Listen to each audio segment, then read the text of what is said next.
ये है सशक्त प्रदेश और आप देख रहे हैं एसपी न्यूज 24, सच की आवाज सच के साथ। नमस्कार, आप देख रहे हैं एसपी न्यूज 24 और मैं हूं विवेक सिंह। आज हम एक ऐसे शख्सियत या नेता माने जो कि निषाद पार्टी की जान और शान कहे जाने वाले, निषाद समाज को आगे बढ़ाने का निरंतर कार्य करने वाले निषाद पार्टी के राष्ट्रीय अध्यक्ष माननीय निषाद संजय निषाद जी हैं, जो कि अपनी समाज को जिस तरह लगातार बढ़ाने का कार्य कर रहे हैं और समाज को उठाने का कार्य कर रहे हैं। और चाहे सपा में रहे हों या बसपा पे रहे हों या आज बीजेपी में गठबंधन पे है, लगातार अपनी समाज को एक उच्च कोटियों तक पहुंचाने का कार्य कर रहे हैं। जिससे हमारे खास बातचीत में हम आपको दर्शाते हैं कि किस तरह इनका जीवन काल रहा, किस तरह अपनी पार्टी को जन्म दिया और किस तरह समाज को आज निरंतर आगे बढ़ाने का कार्य कर रहे हैं। संजय जी नमस्कार। पहले तो चैनल पे हमारे बधाई हो आपके चैनल को और दर्शकों को भी बधाई। और एक शोषित वंचित जो सदियों से उपेक्षित समुदाय है, जिन्होंने देश को आज़ाद कराया है, ऐसे समाज के लोगों की आवाज़ जनता तक पहुंचाने में अपने चैनल है, उसके लिए बहुत बधाई देता हूँ। संजय जी, जिस तरह आपकी ज़िंदगी में एक अपनी पार्टी को जन्म दिया और एक अपना जीवन काल में बहुत संघर्ष किया, अपने उस जीवन काल संघर्ष के बारे में कुछ? हम लोग आज हमारी उम्र 56 साल हो गई और 4-5 साल का जब बच्चा हो जाता तो स्कूल जाना शुरू कर देता है, तो हम लोग 5 किलोमीटर दूर हम लोग पैदल जाकर प्राइमरी में पढ़ते थे, 7 किलोमीटर। तब साधन संसाधन नहीं रहा, लेकिन जो एजुकेशन का जो सिस्टम था बहुत अच्छा था कि गुरु और शिष्यों के अंदर जो मतलब होता अंधेरा, जो मतलब होता उजाला, कि अंधेरे से उजाले में ले जाने वालों को गुरु कहा जाता है। लेकिन अभी जो सिस्टम है वो बड़ा मतलब दूसरे ढंग से आज है। आज डिग्री है लेकिन उसका जो ज्ञान है उसका स्तर कम है। तो उसमें एक संघर्ष रहा कि हम एक जंगल और नदी और ताल के किनारे, मेरे गांव का नाम जंगल रूपन है और पिताजी का नाम स्वर्गीय श्री विजय कुमार था, मेरी माता जी सुधा देवी थी, बाबा जब हमारे कुंवर प्रसाद थे। कोई एजुकेशन हमारे यहाँ 3 पीढ़ियों से 4 पीढ़ियों से कोई अशिक्षित नहीं रहा है। लेकिन उसका एक फ़ायदा मिला कि जिसके पास शिक्षा वो शेरनी का दूध है, जो पीता हो गलता जरूर है। तो शिक्षा लेने का मौका हमें मिला। दून कॉलेज तक मैंने और पढ़ाई स्टूडेंट से post graduate diploma in allopathy किया, मैंने PhD की तरीके से। जो हम गांव में गंवार और गरीब रहते हैं, तो होशियार लोग शहरों में चले आए, होशियार लोग नौकरी कर लेते हैं, होशियार लोग हैं। जो सिस्टम आज देखा हमने कि भाई जो बड़ा भाई पढ़ा दिया, छोटा भाई नौकरी पा गया तो भाई को छोड़ के शहर में आ गया, बीवी ले लिया, बच्चा ले लिया, जिसने पढ़ा उसके बच्चों को हम छोड़ दिया जो पढ़ी बेचारों को किसी तरीके से। तो जब आप वो भाई ने नौकरी पा गए, देखा कि रिटायर्ड हो जा रहे हैं, तब जाके समाज के ठेकेदार बनते हैं। पता चला जब अपने भाई के बच्चे के नहीं हुए तो समाज के क्या हो सकते हैं। इस तरीके से तमाम विसंगतियाँ देखा तो कुछ हमें अवसर मिला प्रैक्टिस के दौरान कि गरीब बहुत आते थे, उन्हें पैसे नहीं हुआ करते थे कि जिसके पास पैसा है उसी के पास स्वास्थ्य, शिक्षा, रोजगार, व्यापार, उद्योग और राजनीति हिस्सेदारी है। जिसके पास पैसा नहीं है वो नहीं। पैसा उसके पास है जो स्किल वर्क करता है, स्किल वर्क करेगा तो उसके पास है। स्किल वर्क वो करते हैं जो पार्टी के पार्टनर हैं, उन्हीं के स्किल वर्क का वैल्यू है और बाकी के स्किल वर्क का कोई वैल्यू नहीं। PhD कर लो, नौकरी नहीं मिलने वाली, इंटरव्यू फेल हो जाओगे। आप कितना दौड़ते रहो, सीने में कैसे नौकरी मिलती है वो पिछले 30 सालों से उत्तर प्रदेश में मालूम है कि जिसकी सरकार आती है उसके लोग हर जगह दिखने लगते हैं, चाहे ब्लॉक हो, चाहे थाना हो, चाहे सिस्टम हो। खाली वो ट्रांसफ़र की फैक्ट्री क्यों देखा जाता है? वो ऐसा है कि भाई देखो कि जब आप अपने घर का खाना बनाते हो तो अपने बच्चों को पहले खिलाते हो। नाम भले आप सामाजिक व्यक्ति हो लेकिन अपने बच्चों को पहले खिलाते हो। फिर जब कभी ओकेजन आता है तब कभी पड़ोसी को आपने दावत दे दिया। उसी तरीके से जो सत्ता में स्थापित होते हैं लोग, उसे अपना जो उनके पार्टनर हैं उन्हें मिल जाता है। बाकी वो पार्टनर को परिवार समझते हैं, बाकी को पार्ट समझते हैं। पार्ट का मतलब खाली चलता रहे, घिसता रहे और ज़रूरत पड़ने पर फिर घिस जाए तो उस पर फिर माल चढ़ा दो, फिर खराब पे चढ़ाओ, फिर फिट कर दो, चलते रहो।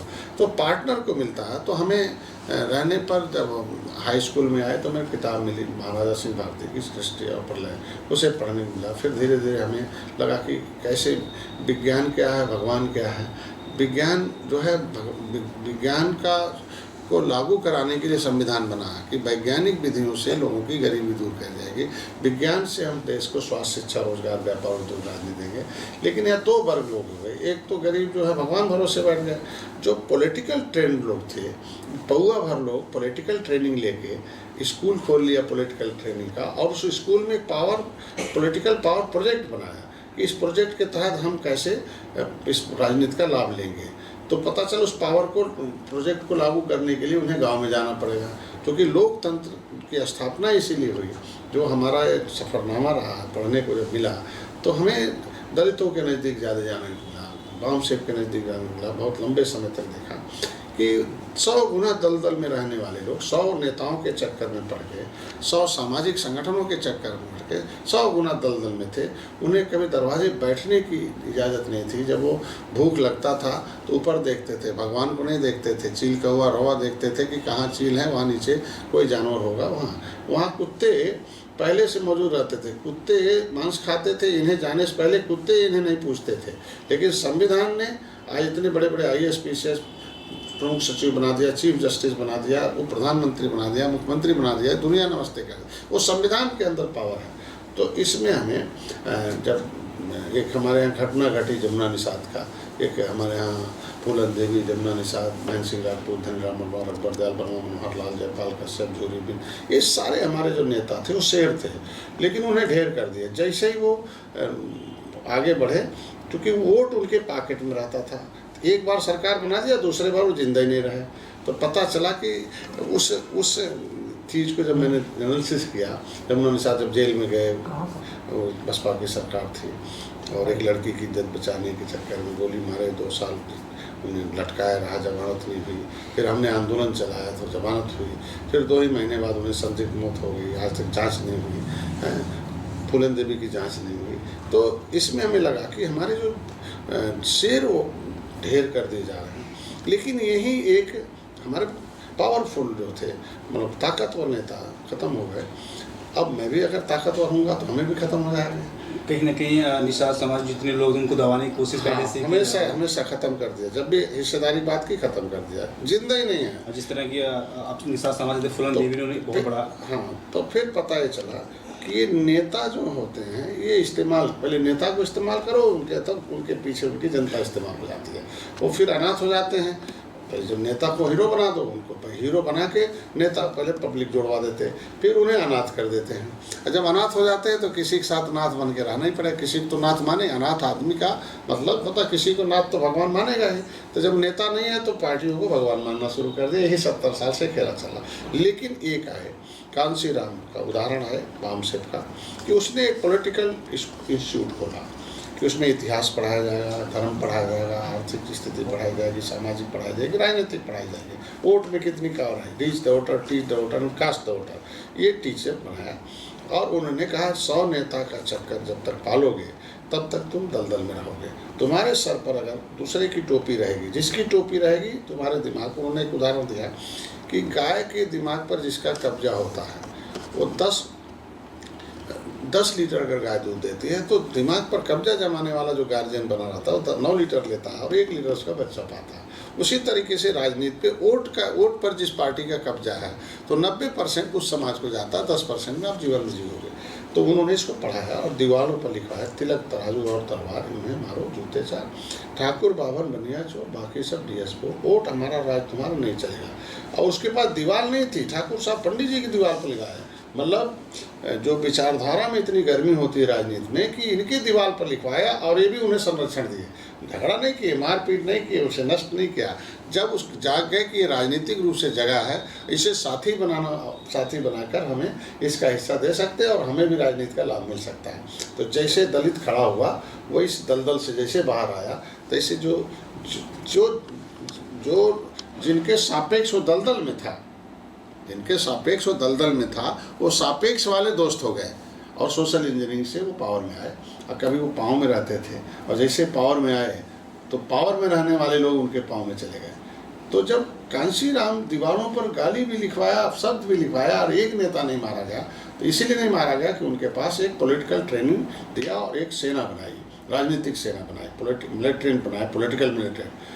तो मेरे मन में आया विचार कि अगर इस जो बचा समुदाय है, चाहे वो किसी जाति में हो, किसी धर्म में हो, कि जिसके पास स्वास्थ्य, शिक्षा, रोजगार, व्यापार, उद्योग, राजनीति में हिस्सेदारी है, वो सबल है, और जिसकी नहीं हिस्सेदारी है वो निर्बल है। महात्मा कांसी भी संपर्क में कब आना हुआ? हम लोग जब हाई स्कूल में थे तब से हैं। फादर मेरे थे उस ज़माने में, तो उस समय से थे। हम लोग स्टूडेंट लाइफ में थे, तो कई विंग थे उनके। उस विंग में हम पॉलिटिकल ट्रेनर रहे, उनके एग्जीक्यूटिव पॉलिटिकल ट्रेनर रहे, गोपनीय ढंग से तमाम क्लासेस चलते रहे, तो इसीलिए हम लोग ओपन नहीं हो पाए।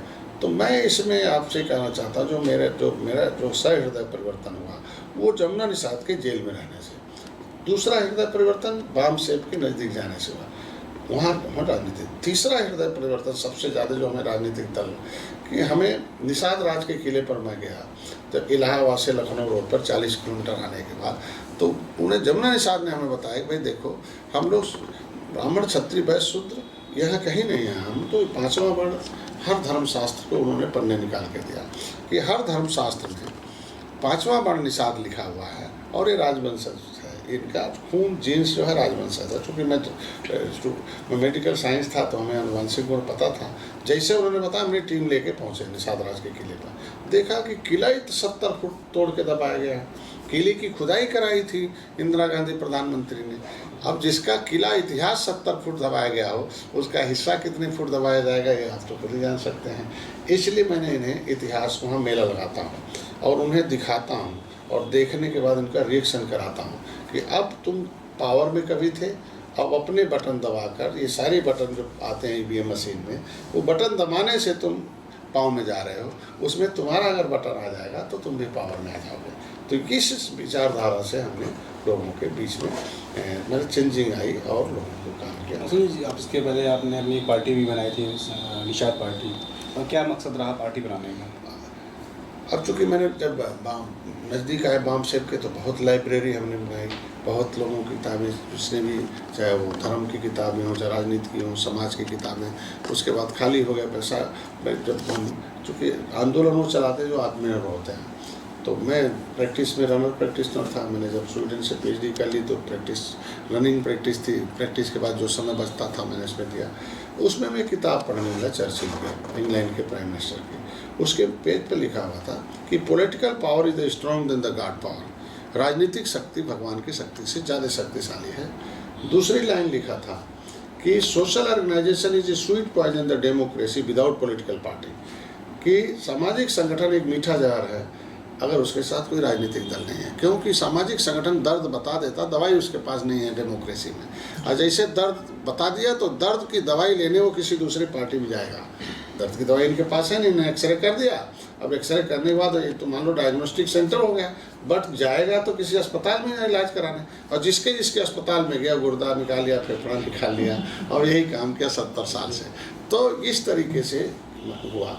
तो आगे लिखा उन्होंने कि every problem solve by the political party in the democracy with social organisation. कि सभी समस्याओं का समाधान राजनीतिक दल से ही संभव है, लेकिन उसके साथ सामाजिक संगठन होना चाहिए। देखो, RSS बना भाजपा के साथ, उन्होंने अपनी समस्याओं का समाधान कर लिया। आरक्षण लिखा भी नहीं था, फिर भी लिख लिया। मैं कहता हूँ कि होना भी चाहिए था, जो जिन्हें कोई नहीं पूछता था। संविधान में संशोधन का नियम इसीलिए है, पूरा हो गया। उनके जितने भी थे आज के दिन में सभी सेक्टरों में उनकी सुरक्षा है, सम्मान भी है। किस तरीके से जिन कार्यकर्ताओं ने आज शुरू से काम किया, उन्हें देख लो, पार्टनर हैं, उन्हें लाभ भी है, और आज उनकी पहचान भी, मान सम्मान, स्वाभिमान है। कहीं इस तरह गठबंधन में अभी तो अभी आज के दिन में इसी तरीके से बाम से बनाया, बहुजन समाज पार्टी आ गई सत्ता में, तो मैंने राष्ट्रीय निषाद एकता परिषद बनाया, और सभी पार्टियों ने एक दूसरे से समझौता किया। जैसे जब बाम से था, कांशीराम साहब ने कांग्रेस से समझौता किया, सपा से किया, भाजपा से किया। हम कहते समझौता एक नीतियों पर होता है, किसी विचारधारा का समझौता नहीं होता है। तो सत्ता में जाने का विचारधारा है, उसका समझौता तो नहीं है। हमारे उनके समझौते यह है कि हमारे जो केंद्र और राज्य में उनकी सरकारें हैं, और आरक्षण का मुद्दा जो इनका है, 1931 से अनुसूचित जाति की सूची में सूचीबद्ध है। आज 66 समूह हैं, और उसकी फाइल को गायब करा रखा है मुकुल वासनी और शैलजा ने। मैंने संसद मार्ग भवन में मैंने मुकदमा भी दाखिल करा दिया हम लोगों ने। तो आप केंद्र और राज्य में उनकी सरकारें हैं, और अगर ये आरक्षण इनको मिलता है, तो इनके भी बच्चे जाएंगे स्कूल में, वजीफ़ा पाएंगे और आरक्षण पर ही जाएंगे। राजनीति की जो सीटें खाली हैं, जो 60 सीटें 20 सीटें लोकसभा की, 80 सीटें राजदूत हैं, तो एक बिरादरी के लोग 80 सीटों पर जाते हैं, 20 सीटों पर जाते हैं। 133 सांसद पूरे देश से लगभग एक बिरादरी के लोग जा रहे हैं, जो पॉलिटिकल ट्रेंड है। तो इसीलिए मैंने समझौता किया कि इनका आरक्षण लागू हो जाए, दूसरा इनकी भागीदारी हो जाए। और जब सत्ता से सताए जा रहे थे 70 साल से, ये मछुआरों का एक बड़ा दुर्भाग्य था कि ये जब भी सत्ता बनती थी उसके विरोधी के पास रहते थे, क्योंकि पॉलिटिकल ट्रेंड नहीं थे। तो जो पार्टियां हारती थीं वही उसी पाले में ले लेती थी। तो सत्ता के सताए 70 साल से सताए जाते थे। अब कभी सत्ता जिनकी रही उनके साथ ही नहीं रहे। अब पहली बार है सत्ता के साथ हैं, सताए जा रहे हैं, लेकिन संख्या बहुत कम है, क्योंकि अधिकारी कर्मचारी 30% तो वही है जो 30 साल से जिनकी सरकारें हैं। तो जिनकी सरकारें 30 साल से अदल बदल के रहीं, तो दोनों को 30-30 उनके हैं और 30 भाजपा के हैं। हमारे लोग कभी पावर में रहे नहीं, तो अभी कैसे हम प्रशासन में जाएंगे, कैसे नौकरी पाएंगे? इसलिए अभी भाजपा के साथ बनाने से नहीं लाभ है। और 70 साल से मछुआरों के लिए कोई आयोग नहीं बना है। कृषि आयोग, कृषि मंत्रालय में इनका मत्स्य मंत्रालय अधीन था, कुछ नहीं था। अभी मत्स्य मंत्रालय अलग हो गया है। इनके विकास के लिए अलग से योजनाएं बन रही हैं। इनके फ्री के बीमा है, इनके लिए ट्रेनिंग हो रहा है कि आप कैसे व्यवसाय में आर्थिक रूप से मजबूत हो सकते हो। तो ये सत्ता के साथ रहने पर ही हो सकता है। आज के दिन में उसका लाभ है हमारे समाज के लोगों को।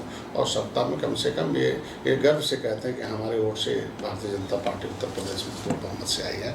और एक राजनीतिक रूप से आया कि इनका एक वोट बैंक है, जहाँ इन्हें इनके वोट पर पौवा का लेबल लगा था कि ये पौवा वाली है। जैसे इलेक्शन आता था तो हाथी के मोहल्ले में कोई एजेंट नहीं है, साइकिल के मोहल्ले में कोई एजेंट नहीं है, कांग्रेस के मोहल्ले में कोई एजेंट नहीं है, सब आज की ऊंची जातियों की जो मोहल्ले हैं उसमें कोई एजेंट नहीं, सभी पार्टी का। लेकिन जो मछुआरे हैं, तेली बड़े लोहार कहार पाल गडरी हैं, इनके मोहल्ले में सबके एजेंट हैं, सारी पार्टियों के। और सारी पार्टियां 5 दिन पौवा पिलाती हैं और 5 दिन प्रेम से बतियाती हैं और सत्ता में जाके 5 साल इनको लतियाती हैं और 5 साल पावर में रह के पैसे पर प्रशासनिक अधिकारी अपना बनाती हैं। तो मैं इनसे कह रहा हूँ कि भैया अगर पौवा भर पॉलिटिकल ट्रेंड लोग पावर में हैं और झौवा भर लोगों के ऊपर पौवा का लेवल लगा, तो आप पार्टी का लेवल लगा लो ना। निर्बल हो, आखिर वो सबल हो गए, तुम निर्बल हो गए, तो पार्टी का लेवल लगा लो, तो पौवा का लेवल भाग जाएगा। तो पार्टी का लेवल लगाने के लिए वॉल पेंटिंग हो रहा, उनके यहाँ कैलेंडर जा रहा, उनके यहाँ किताब जा रहा, उनके यहाँ टोपी जा रहा, उनके यहाँ झंडा जा रहा। तो अब पौवा बांटने वाले कहते हैं भैया अब तो ये तो डॉक्टर संजय वाला हो गया है, ये निषाद पार्टी वाला हो गया, जय निषाद राज वाला हो गया है। तो अब वो भले वो ट्रेंड नहीं है, हमने हथियार पहुँचा दिया उसके घर पर, अब हथियार दिखाई दे रहा है। तो वो पौवा बांटने वाले कहते हैं भैया पौवा भी पी लेगा, लेकिन ये तो डॉक्टर साहब का ट्रेंड आदमी है। तो उस हथियार से हमारी सुरक्षा हो रही है, हथियार से हमारे लोग अलर्ट हो रहे हैं। और उसका लाभ 2017 से पौवा पर वोट हमारा बिरादरी नहीं दे रहा, निषाद पार्टी जहाँ है उसको दे रहा। हमने गोरखपुर में भी देखा, आपने 2017 लड़ा हुआ देखा, 2018 देखा, 2019 में देखा, 2022 में बिना हमारे कोई सरकार नहीं बनेगी निषाद पार्टी, इतना है। जिस तरह से गठबंधन में है और आपको सारी चीज़ें पता है कि लगातार यूपी में बेरोजगारी लगातार बढ़ती जा रही है, किसानों में भी लगातार मार पड़ती चली जा रही है और जो लगातार किसान सड़कों पे आकर विरोध कर रहे हैं, इस पर क्या? देखो, जब नींव खराब होगा तो मकान खराब होगा। सांवले माँ बाप का बेटा जो होता है लगभग सांवला होता है। तो अगर हमारा समाज बिकाऊ पियाऊ है, टिकाऊ नहीं है, तो नेता भी उसी तरीके से होता है, प्रोडक्ट तो ही होगा ना। तो निषाद पार्टी का एक फार्मूला है कि जहाँ से नेता पैदा होने वाला है पहले उसी को टीच करो, माँ के कोख को सही करो, जहाँ से गेट पास मिलने वाला उसे सही करो। अगर समाज सही हो गया, गांव का गंवार गरीब सही हो गया, तो नेता को अपने आप सही होना पड़ेगा। आज ये किसान मजदूर नौजवान जो हैं इसलिए उपेक्षित हैं कि वोट बैंक, चुनाव आयोग कहता है कि 27% बोगस वोट हैं, इसे हम बिकने से नहीं रोक सकते, दारू पीने से नहीं रोक सकते हैं, ये गंवार गरीब नहीं जो गुमराह करके ले, इसे नहीं रोक सकते। राजनीतिक जो पावर है लखनऊ दिल्ली में, इसका गेट पास गांव में वोटर चाबी है। संविधान की समस्याओं के समाधान की चाबी जो है वोटर है, सारा पावर वोटर के पास है। इसीलिए सारी पार्टियों का निगाह है कि वोटर अगर नशे में रहेगा, कमज़ोर रहेगा, गरीब रहेगा, गंवार रहेगा, तो हमें आसानी से उसे अपने पाले में रखने में आसानी होती है। तो पहले अब सोचो कि जब जिसकी सरकार रही है 70 साल से, नींव क्या रखी है? किसानों आज रोड पर लड़ रहे हैं लोग किसानों के लिए, तो जब तुम्हारे हाथ में सत्ता थी तो किसानों के लिए क्या किया? हम कहते हैं आज के दिन में गलत ही कर रहे हैं मोदी जी, लेकिन तुमने कौन सा अच्छा कर दिया कि किसान को आज के दिन में आत्महत्या करना पड़ता है, किसान को सब्सिडी देनी पड़ रही है? तो किसान को आज के दिन में जो बातें हुई किसानों का, उन्हें जब तक ट्रेंड, जैसे अभी आप देखो बिल आया 6 महीने पहले अध्यादेश आया, तो 4 महीने पहले आ गया ना, कोरोना में आया अध्यादेश, तो जब अध्यादेश आया तब तो रोड पर उतरना चाहिए नहीं, तब तो अखबारों में देना चाहिए ना, विरोध करना चाहिए। आप 4 महीना तो वेट कर रहे हैं। अंग्रेजी में बिल आ गया, बिल तो अंग्रेजी में आया, अभी पढ़े, जैसे ही पढ़े तो अभी किसान तो अंग्रेजी जानता नहीं है, अभी उसके बाद पहुँचे नहीं, सुबह ही आत्महत्या शुरू हो गया, सुबह ही आंदोलन शुरू हो गया। इसके मतलब किसान आंदोलन नहीं कर रहा है, किसान यूज हो रहा है, आंदोलन राजनीतिक दलें कर रही हैं, किसान को उस सही बात का पता नहीं लगाने दे रही है। जो आज के दिन मंडी समिति है, उसे जब रिपोर्ट है कि 6% ही उससे किसानों को लाभ मिलता था, और आढ़तिया का मतलब दलाल होता शुद्ध शब्दों में, तो सरकार ने कहा कि मन करे तो तुम मंडी समिति बंद नहीं हो रही है, तुम्हारा मन करे तो मंडी समिति में भेजो, अब मन करे तो आप बाहर बेचो। ये बाहर बेच नहीं सकता था, बाहर कोई खरीद के रख नहीं सकता था, इसलिए ये उसका मंडी समिति में लाभ था। इसका मैं समर्थन करता हूँ। ये बिल आने से कहीं देखा जाए तो पूंजीपतियों से मजबूती मिलेगी। अगर किसान से 10 रुपये कोई बीज लिया जाए तो उसको बढ़े। हम कहते हैं कि आज पूंजीपति का इसलिए लाभ है कि वो ओपन मार्केट में उनका सामान बिकता है, उनका सामान तो मंडी में नहीं बिकता ना, पूंजीपतियों का सामान तो मंडी में नहीं बिकता है। जो भी पूंजीपति फैक्ट्री है उसका सामान मंडी ओपन मार्केट में है, तो जब कंपटीशन होता है तो उन्हें उनका रेट मिलता है। तो किसानों में भी कंपटीशन आएगा, एक जगह तो किसान है नहीं, पूरे देश में आएगा, पता चले इस राज्य में होगा, उस राज्य में होगा, कहाँ जाएंगे? कंपटीशन होगा तो किसान को अपना अनाज बेचने में सुविधा होगी, और इसका भी समझता है। गलत होगा तो फिर सदन में जब ये मामला है कि जब भाई सांसद गांव से चुन के आते हैं, तो जब इसका नुकसान होने लगेगा, ब्रेक लग जाएगा, बहुत कानून रोक दिए जाते हैं, पहले इम्प्लीमेंट तो हो। हम कहते हैं जब संविधान का संशोधन हो रहा है, बिल कानून का संशोधन हो रहा है, तो पहले इसे एक बार लागू हो जाने दो ना, किसान का नुकसान होगा, फायदा होगा। हम कहते हैं लागू हो जाता, इससे फ़ायदा इसलिए होगा कि किसान अपना मुफ्त में। दूसरा फ़ायदा होगा कि वो जो इनका जो कॉन्ट्रैक्ट है आज के दिन में, वो अधिक रेट पर आएगा, क्योंकि जो कंपनियां हैं वो बहुत, जैसे जो रेट खरीदते हैं गेहूँ बिकता मंडी में, उसका 3 गुना 4 गुना कंपनी को रेट खरीद कर तब बिस्किट बनाने पड़ते हैं, फूड मटेरियल बनाना पड़ता है। तो फूड मटेरियल जो है मार्केट में महंगा पड़ रहा है। अगर फूड मटेरियल सीधे किसान से ले लेगा तो वो फूड मटेरियल सस्ता पड़ेगा। ये दूसरे देशों में यही होता है कि वहाँ फूड मटेरियल सीधे किसान से लिए जाते हैं, तो उससे सस्ता पड़ता है, इसलिए वहाँ माल भी, जैसे चाइना कहते हैं ना, चाइना क्यों सस्ता है सामान, यहाँ बिक रहा है, इसीलिए सस्ता है कि वो दलाल से न लेके माल जो उसका मालिक है, माल का मालिक है, उससे लेती कंपनी, इसलिए सस्ता पड़ रहा है। हमारे यहाँ चेन है 10 ठो, पता चला वो तो जो है धोती वाले कमाते हैं और टोपी वाले खाते हैं, तो कम से कम अब धोती वालों को सीधे पावर दे दिया गया। अगर गलत होगा तो फिर बदल जाएगा, इसमें कौन सी बहुत बड़ी बात है। कहीं कहीं इस बिल का मैं समर्थन करता हूँ, मैं पार्टी के साथ भी हूँ, लेकिन किसानों का नाम तो आज पार्लियामेंट में आ रहा है। 70 साल में किसानों के लिए कुछ हुआ? हम कहते हैं कि जब हम 70 साल से शायद यही पार्टियां सत्ता में थी, तो मेरे जैसे लोग आंदोलन चलाते थे कि भाई माचिस बनता है जो, उसका रेट अगर 50 पैसे का माचिस बनता है, कंपनी तय करती है, फैक्ट्री में माल बनता है। आज के दिन में जो भी मान लीजिए ऑर्डिनेंस फैक्ट्री में 60 पार्ट हुआ रिवॉल्वर,